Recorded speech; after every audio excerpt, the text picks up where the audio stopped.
Chapter 12 Molar Bears.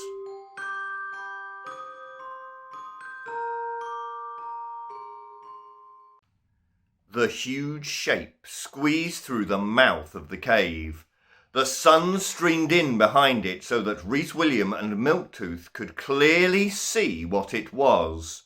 They both gasped with fright. In front of them was an enormous white bear.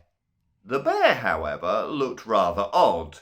Its mouth was very, very wide indeed, and in that mouth were 2 rows of very large, very shiny, square white teeth.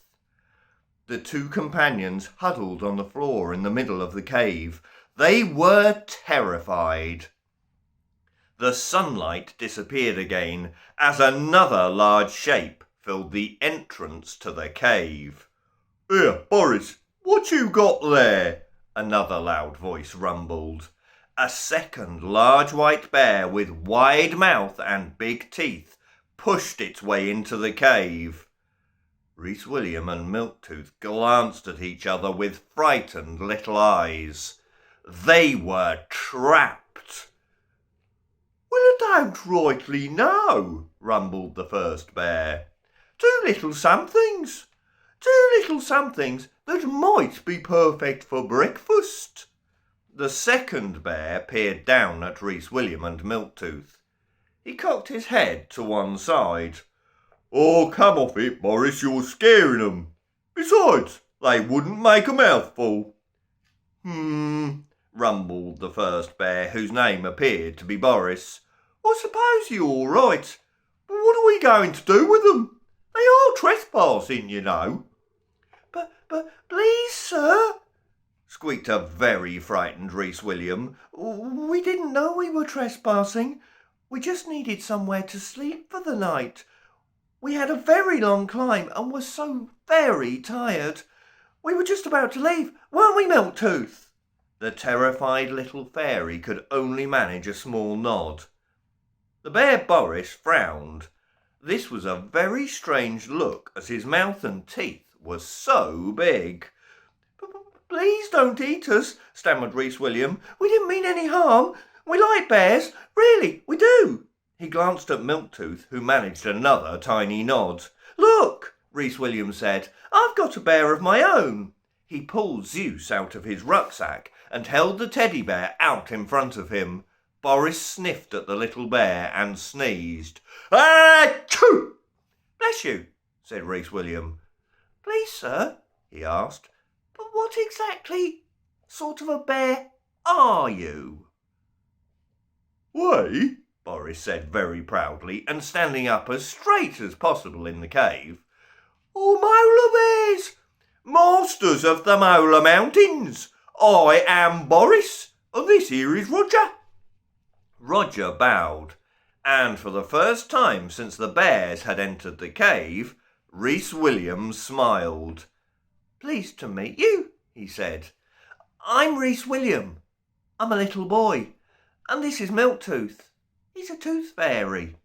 At this, the little fairy, who was still shaking terribly, also bowed. "We're very sorry for trespassing, but we do have to get to the other side of your mountain. The Duke of Decay's stolen my tooth." Reece William opened his mouth wide to show the bears the gap. "And I just got to get it back." Suddenly, both bears growled very loudly. Reece William and Milktooth hugged each other in fright. "The Duke of Decay!" both bears roared. "That rotter! That scoundrel! That blighter! He stole your tooth?" Yes," whispered Reece William in reply. "We know all about him," growled Boris. "He tried to destroy our mountains.